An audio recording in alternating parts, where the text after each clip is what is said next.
আমাদের মাম্মাম হওয়ার ফার্স্ট ডে থেকেই আমরা সব সময় আমাদের মাম্মামের জন্য সিরিয়াস থাকি। আমাদের মতো প্রত্যেকটা বাবা মাই কিন্তু তাদের সন্তানের জন্য সব সময় কেয়ারফুল থাকে। সেরকম আমার মাম্মামের পাপাও ওর জন্য ভীষণ সতর্ক থাকে সব সময়। প্রয়োজনের আগেই মেয়ের জন্য সমস্ত কিছু বাড়িতে চলে আসে।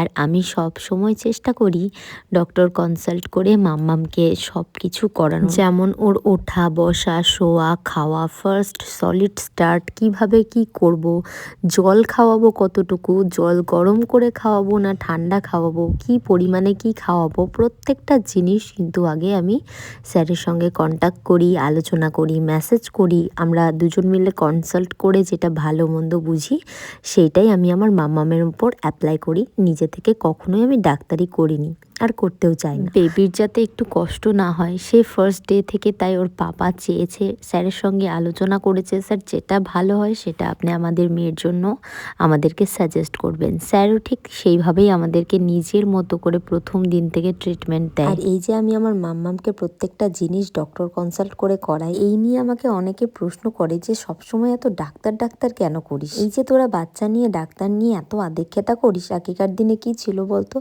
আমি তাদেরকে একটাই কথা বলতে চাই, যেটা ছিল না সেটা ছিল না। আগেকার দিনে এত ফেসিলিটি ছিল না বলে অনেক মানুষ অনেক রকম ভাবে কষ্ট পেত আর অনেক বড় বড় বিপদ আসতো। এমন কত অসুখ ছিল যেগুলোর কোনো ট্রিটমেন্টই ছিল না, যার জন্য কত মানুষকে প্রাণ হারাতে হয়েছে পর্যন্ত।